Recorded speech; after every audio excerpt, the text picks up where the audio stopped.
Welcome, welcome, welcome. I think we're live now. Let me check a couple of things.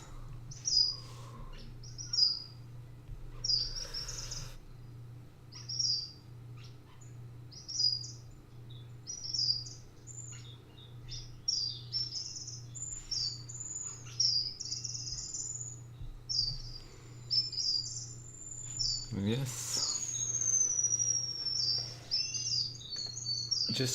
Just checking a couple of things.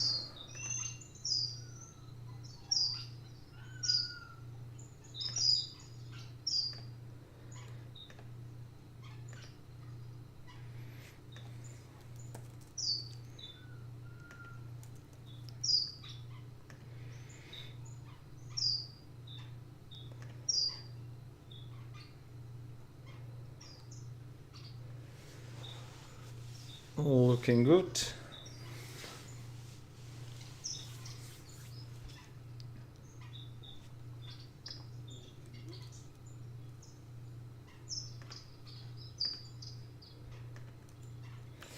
Well, just posting some stuff on Instagram and Facebook, so hopefully some people get in. And we have some new questions for today. Hopefully we'll get some new questions in the chat. And then we will see.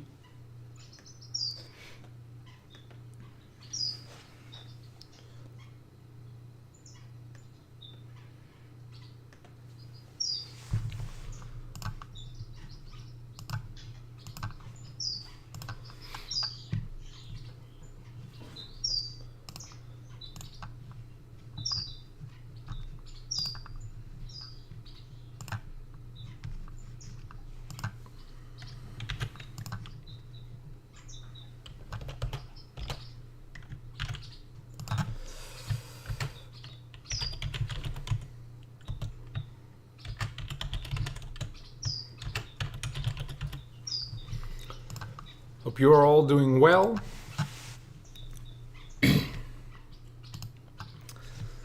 I'm definitely doing well. The birds are doing well. I got a lot of news, good news. So if I send these out, we can slowly begin the live stream. We will wait a little bit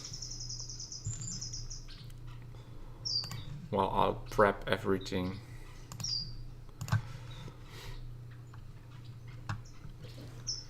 Hello James, welcome.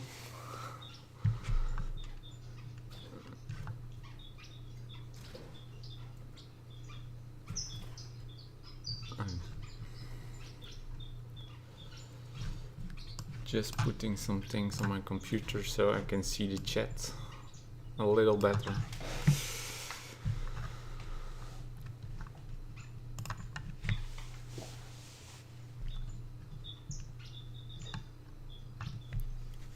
And James, where are you from?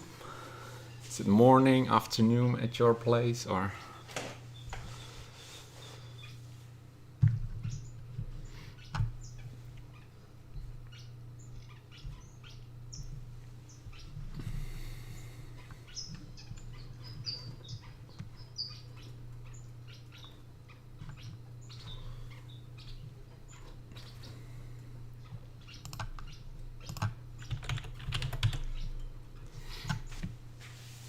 Hi Cornish Wildlife Watch. Evening started. Let me check if the chat is also working if I do this. Sydney, Australia. Let me see. Yes, you coming up if I click on you right here. Sydney, Australia. Well, here it's in the morning. So the birds just woke up.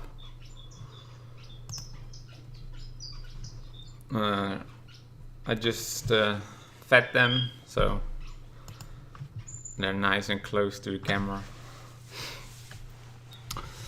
I will start off again just like last time with a fun fact. So let me see. So the fun fact of this time is the largest egg on record weighed 0.589 kilos. Of course, this was laid by an ostrich. I looked it up. It was in Sweden. It was an ostrich farm, but still, 2.5 kilos is a lot. So I looked up some other tips about eggs, and why eggs, you would ask, because I have some good news in the bird gallery. Yes, that's true. If I had an egg of 2.5 kilos, but it's a big bird, so the kiwi on the other hand has a much bigger egg ratio, body weight egg ratio. And also looked up a couple of other birds. So we also have that the extinct Madagascar elephant bird laid eggs measuring 3 inches, so 33 centimeters long, and had a liquid capacity of 8.5 kilos, liters, 8.5 liters. This is the equivalent of 7 of these ostrich eggs. So that's even bigger. It's the equivalent of 183 chicken eggs and more than 12,000 hummingbird eggs. Well, the Madagascar elephant bird is extinct, so we don't find those anymore. It's extinct about, I think, 1,000 years ago. Lived in Madagascar. And its eggs were the largest ever single cell to have existed on these earth. The smallest egg, on the other hand, was laid by a bird that was the vervain hummingbird of Jamaica. 2 specimens were found measuring less than 10 millimeters, so that's 1 centimeter and 0.4 inches. And only weighted 0.3 grams and 0.37 grams, so that's small. So why I did my fun fact about eggs is because, yeah, we also have our first eggs of the year in the bird gallery. The breeding season is going very well. We have 2 nests for the Gouldian Finches, which you see here. One nest is in the back. This is the nest of the female, which is here in front eating, and a white-breasted male, which is hatching. The other nest is from the purple-breasted male and the white-breasted female, which was just on the perch next to the millet seed, just behind my over here. Their nest is above the camera, so you see them flying up and down to get some millet seeds. The nest in the back was the first one. There's a lot of hustle and fights about it, so it was pretty popular. Eventually the white-breasted male won the fight, and he built a nest there. The purple-breasted male also, I think, made a lot of nest inside it, so really helped him. But it was funny to see that they were both fighting. There were 4 nest boxes and they were both fighting on the same nest box. There are 7 eggs in there. I already candled them, and at least 3 are fertile and 3 I'm not sure. Maybe it's a little bit too early. It was around the 5th day, but I'm not sure when they really started breeding.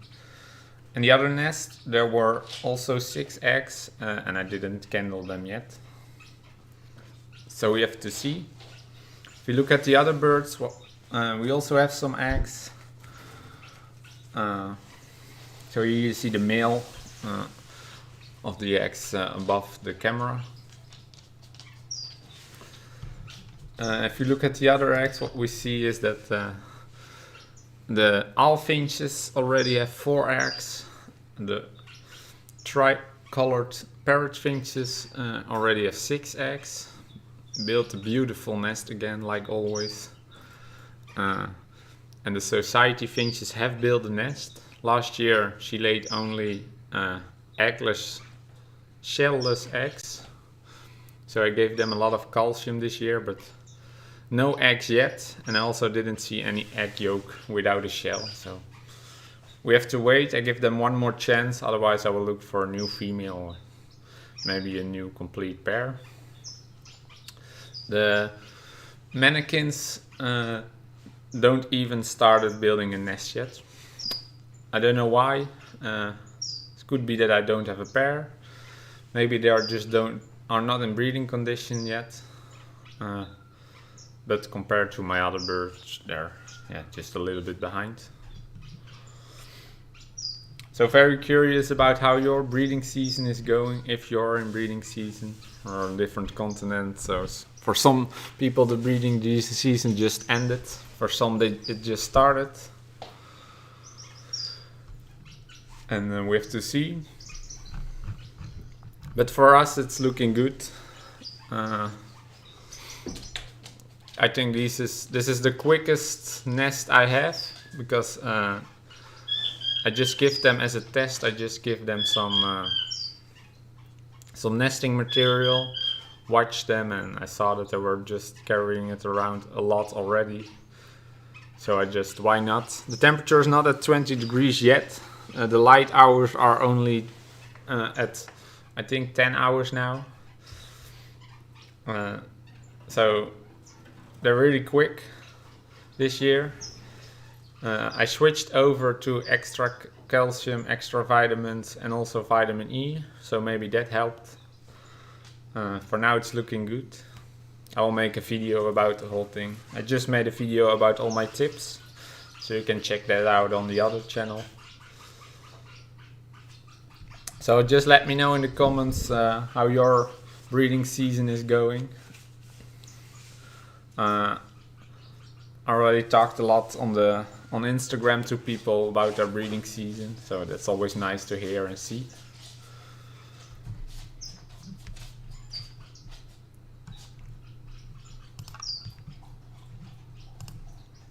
Let me see again. Then we had some questions. I lost my list, but I can quickly look it up.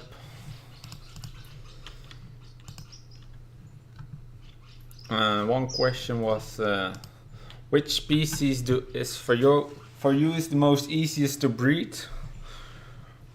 Well, most people say that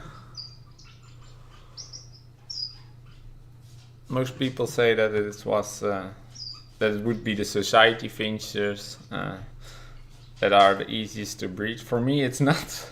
I haven't bred society finches the last couple of years, although I have them.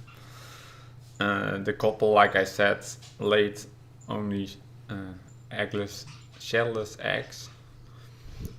So for me, it looks the last couple of years the most easiest to breed are the owl finches, which is not common. I heard a lot of people tell me that they think it's very difficult to breed owl finches, but the last couple of years I have had 2 nests for my couple. Every year 2 nests.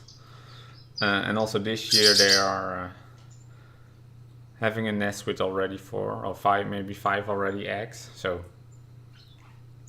we have to see. What I definitely see is that the owl finch, I know which nest box they like.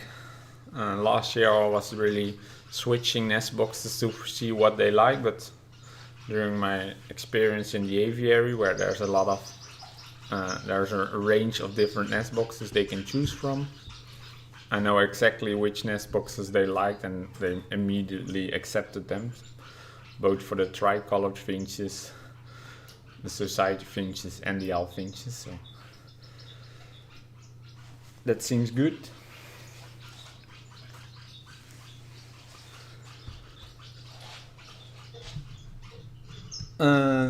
Which questions do we have? If you had to choose which species do you really want to breed? Well, I still want to breed the cordon bleus. I've had them a couple of years ago, but they are not. They died in a virus or bacteria outbreak. They didn't breed that year. Still looking for a new pair, but yeah, because I've plans for going to a new property, I just want to wait for the new property to be completely finished, have the aviary set up, have the breeding cages set up before I get those birds again. So the cordon bleu, especially the blue-headed cordon bleu, I think they call that. So without the red cheeks. And the other bird I really want to breed is a European finch. I have to look up the English name. And it's the bearded reedling. I really like the bearded reedling. I don't know why. I always love it to see it in the wild. And if I come at markets, I also really like them. They are a little bit too stressed out for my aviary, so then I had to have to make a complete new flight for them because they will really stress out these finches. They are really busy, flying around a lot, and also you can't really keep them in cages. Although they are European finches, so they should acclimate to the climate, so it's easier to keep them outside, but you still have to have a heated indoor area for them.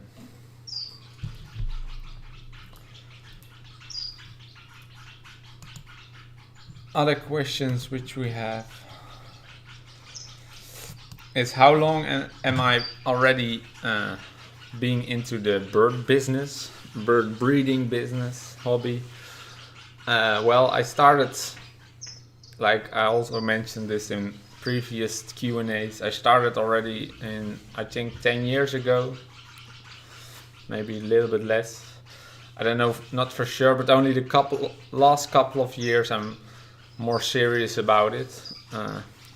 I've had a lot of species already, but since I moved into this house, which is now I think 3 years ago, the hobby really got serious, spent more time in it, spent more time in observing the birds, knowing what they need, reading up to it.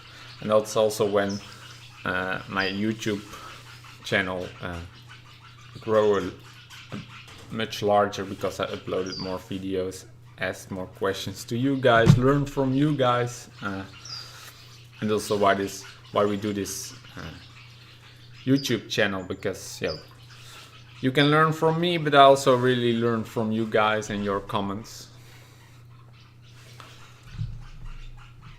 I think that were the questions I received for this Q&A.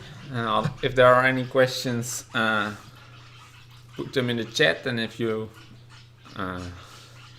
look at this after the live stream, you can put them in the comments and I will answer them in the comments or in a later Q&A video. So the breeding season is going good. Like I mentioned, I have to I have another property, so I have to move around, I think, the end of May, beginning of June. So hopefully the chicks have fledged. If I do the calculation, they should fledge at the end of April, beginning of May. So then they are a month already fledged. So I think that won't be a problem if I move them. But we have to see. It will be a whole operation. I have to how do you call it in English?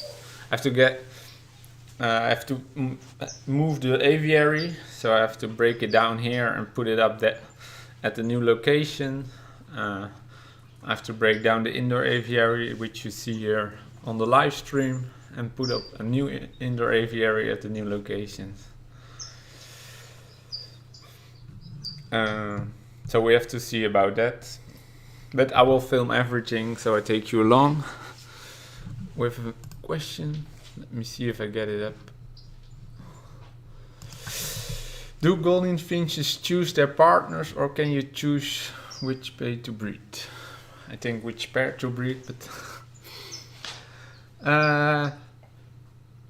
you can pair them up if you want. That I chose for a colony breed, so for my setup, they really choose their partners on their own.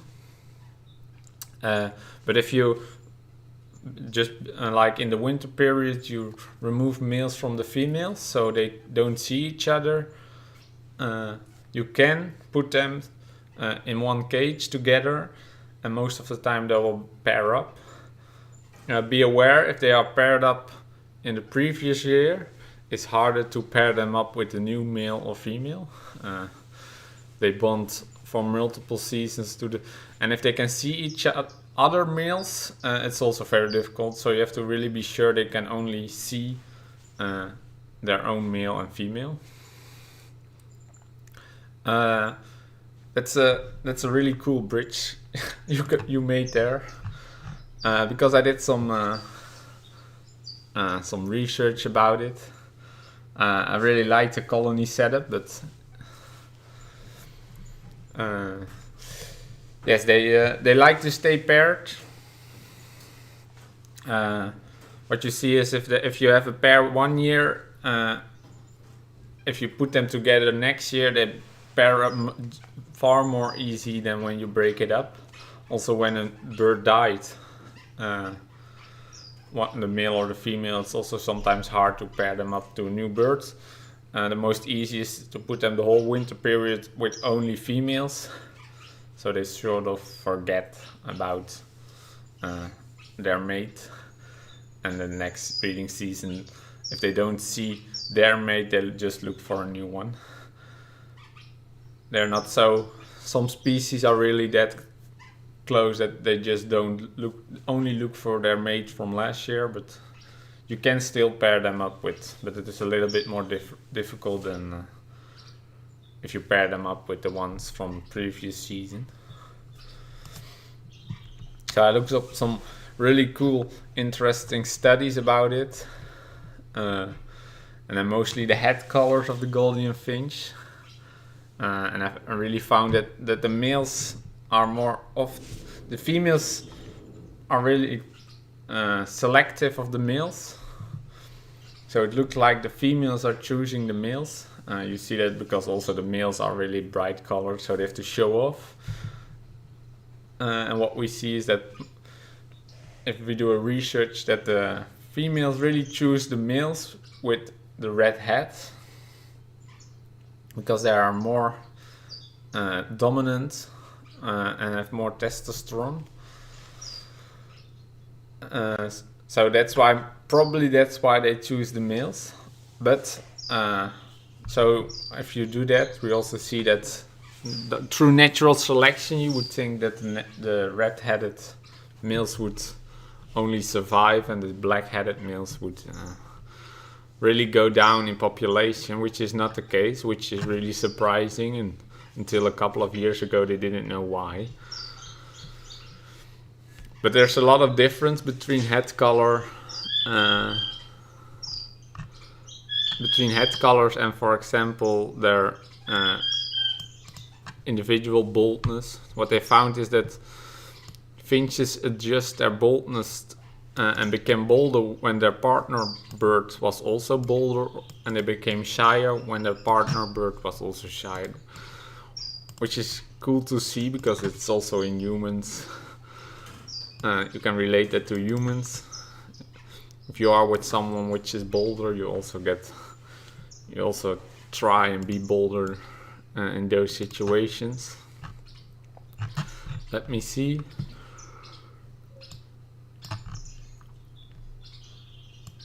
We also see indeed that red-headed birds were more aggressive than the black-headed birds. Although the black-headed birds, and I'm very curious to see, black-headed birds approached and touched a novel object quicker than red-headed birds, which mean they were bolder in exploration, getting to know new areas. And also black-headed birds returned to feed faster following the presentation of a false predator. So they're more risk-taking. So although the red-headed birds were really bold in their expressions and aggressive, the black-headed Gouldian Finches were more exploratory, more risk-taking, less risk-averse. And that shows that you can, at the head colors of the birds, you can already make some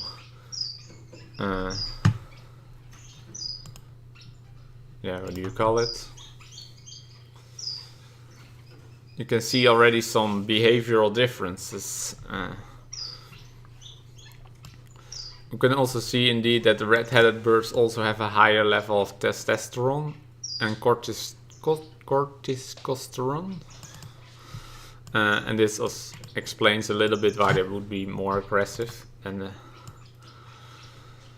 also there's a difference in intermorph, but also stress hormone level, personality, like I explained, social dominance, sperm length, plasticity, and sex allocations are all associated with the difference between red-headed Gouldian Finches and blue. So I'm very curious. I'm watching the stream a lot, the camera a lot, to see if this is the case. If my black-headed males are more dominant, more exploratory. Is my red-headed male more aggressive? Of course, there's also a difference in individual birds. But for me, I have the red-headed white breast, which is singing a lot, doesn't have a mate at the moment, which is very calm. The black-headed white breast is very dominant, very aggressive towards the other, won the fight over the nest box, which is contradictory to the results.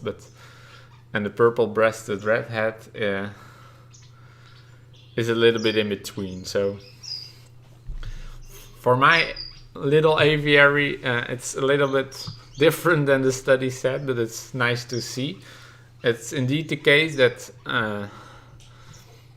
I've also read that, let me see where it is.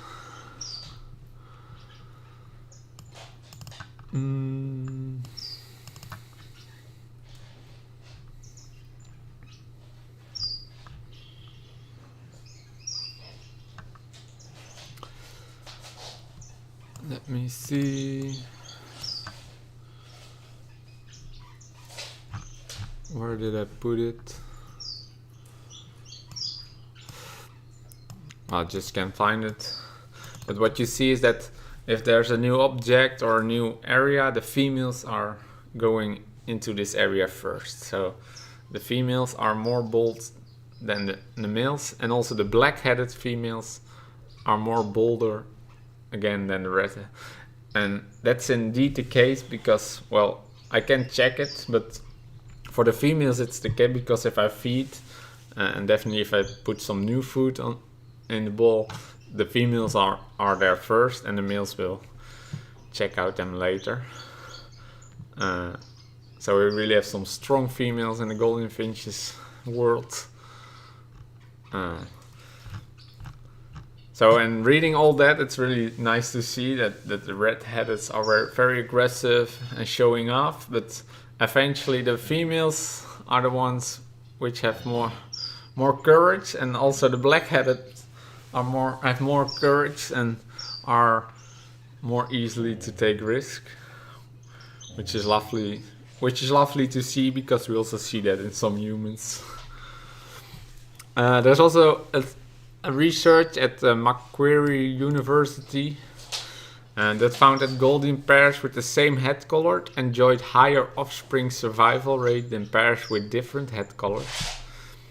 Females offspring of mismatched pair had a mortality rate as high as 83.8% compared to the 40% for the matched pairs. This is very cool to see, so I also want to like you, if you have Gouldian finches, put down in the comments how much Gouldian finches do you have? Do you have head colors together, so a black-headed female with a black-headed male, or do you, like they say, mismatch the head colors? And if you also see a difference in mortality rate. They also, I have now one pair which is black-headed with black-headed and one pair which is red-headed with a black-headed female. So I'm very curious to see. It's of course a super low sample size, but I'm curious to see if the nest of the two black-headed males, the black-headed males with the black-headed female, will have a higher offspring survival rate. What they also found, which I read before, is that Gouldians have developed an extraordinary and little understood mechanism to select the sex of their offspring. And when matched head colors are paired, they produce roughly equal numbers of males and females, so 50-50. However, if you have a mismatched pair, they produce 80% male chicks. They don't know why yet, but they definitely choose to produce males if they have a mismatch. And amazingly, researchers found that they could increase the number of females in a mismatched pair class only simply by taking a black permanent marker and draw the red bird's head black, and there was a complete change in clutch survival and also percentage of males.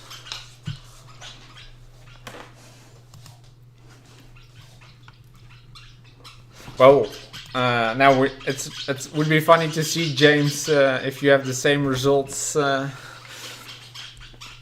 you have black-headed or red-headed?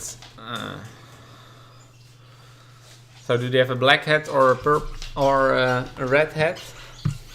So is it a matched or a mismatched?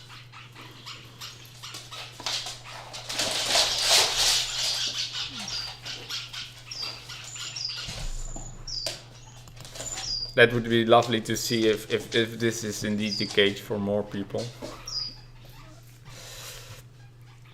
I really like to read those researches. I've done research myself on European finches. Hopefully my birds will stop getting through it. Well, James, I also had to think of which head colors my finches had, so that's no problem. I've also done research on finches, also on personality of finches. I've done research on great tits. I don't hope I get demonetized by saying that word. So I've done research on that, and we tested their personality by getting an indoor aviary, and we caught wild birds from the wild, of course, and we put them in a cage. Then we made the cage dark and the indoor aviary light, so the birds would fly into it. And in the cage there was a pink panther, and we just recorded the time to see how quickly they go to the pink panther and even touch the pink panther.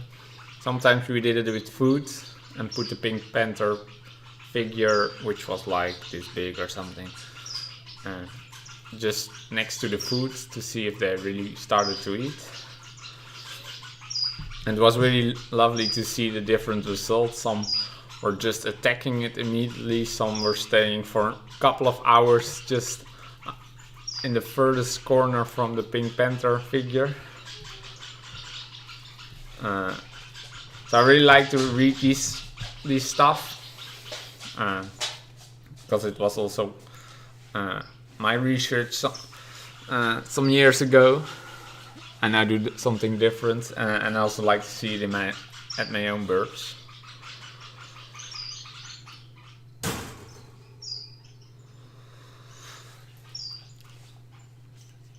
With the dog wants to play again. You also want to be in the live stream? Oh, thank you.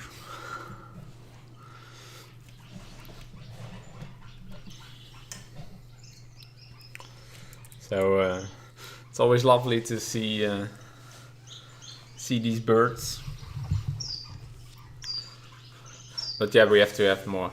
If I have more room, more space, I would have more birds, and I really like to just check out.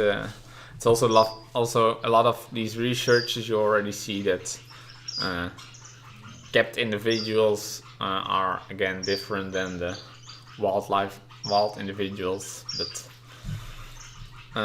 you can learn a lot also for the hobby, like pairing and stuff. Because we also found a lot of studies about the relationships between Gouldian finches and long-tailed finches. Well, James, that should both be good, because the male, especially the red-headed females, love red-headed males more, and also the red-headed. So if we look at the result, we should have a 50-50% male-female rate in your chicks, because they're both the same color of head. Let's see if that's the case the next breeding season. Yeah, but so you see also with a lot of studies with the Gouldian finches and long-tailed finches. I've had both of them also together a couple of years ago. At that moment I wasn't really very into the hobby. I had some birds, but wasn't really breeding them. And there I already could see that the long-tailed finches were a lot bolder. And that indeed they fight for nest boxes, they fight for things, but the Gouldian finches also really use the long-tailed finch to just check if it's safe. So you see them perching on checking if the long-tailed finches are going for the food, if they are attacked or not, and if the long-tailed finches are fine, then the Gouldian finches come over. And that's also what you see in the wild at the water. So the long-tailed finches will be first, and after that the Gouldian finches will follow. I will put a couple of studies which I mentioned here in the description.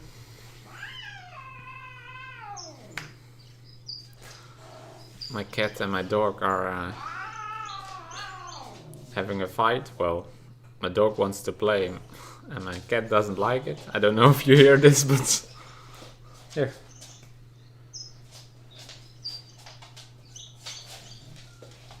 Yeah. So I put the links to the researches in the description after this live stream, so you can check it out yourself. It's always very funny to read this kind of stuff. I always go to the conclusions or the summary. I used to really dive into it, but nowadays I think it's really funny to read.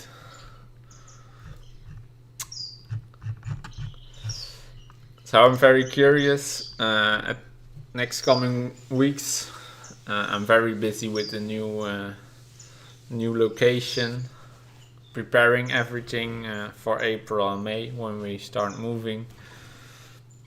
Hopefully the eggs will hatch. The first eggs that will hatch are the Gouldian Finches. Those were the first. So I'm very curious.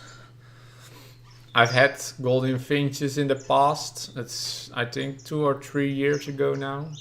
Don't know, quite sure that I had fledglings. The last couple of years the Gouldian Finches throw their chicks out of the nest. So hopefully that won't happen this year. Now the eggs are here. The proteins in the food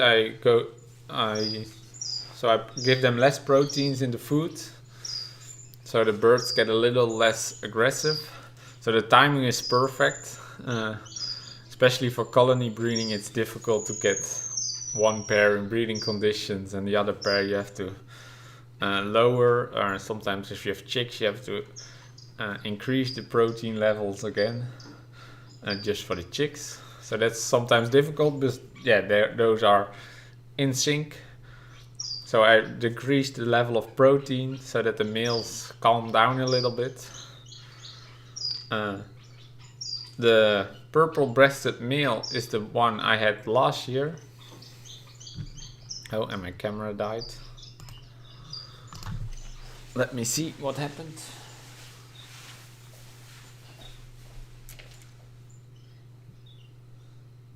I don't know why.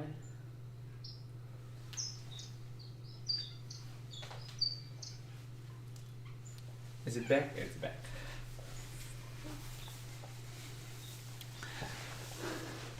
It's back. You're back.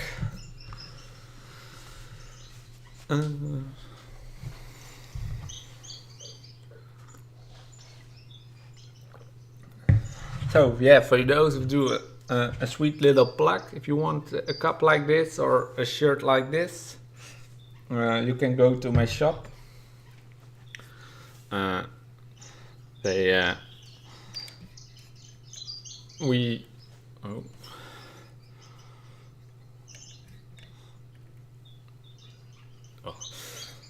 You can go to my shop. Most countries they ship to, but you have to look if your country. It's stated I think if you put in your country, it's stated somewhere on the website. So just go to my web shop and you can buy these hoodies, shirts, also mugs and even socks. It's also just to support the channels, in this case, also this channel, and all the earnings will go into the channel and into the birds. So. But it's up to you. If you like these live streams, if you have any questions, I just mention it again, put them in the comments. I have to check how much I will do this. Sometimes, hey Oliver, welcome to the live stream. So if you have comments, put them in. If you're watching this afterwards, I will answer your questions in the comments, but also in the new Q&A live stream. I'm really looking like what can I do. Hopefully you liked the researches a little bit. Just comment below if you want to know more research is done on species we kept. There's a lot of, especially on Gouldian finches, but also long-tailed finches, and a lot of studies about zebra finches. So if you like those, I will do more of those in later live streams. I want to end with another fun fact. I have to look it up quickly. Also about eggs. Which is it? This one.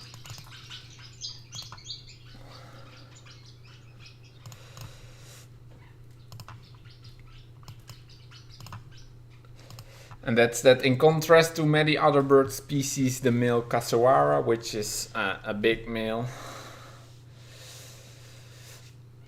So that's a big, like an ostrich, it's a very dangerous bird, one of the most dangerous birds still alive. And I don't know why my camera is still keeps dying.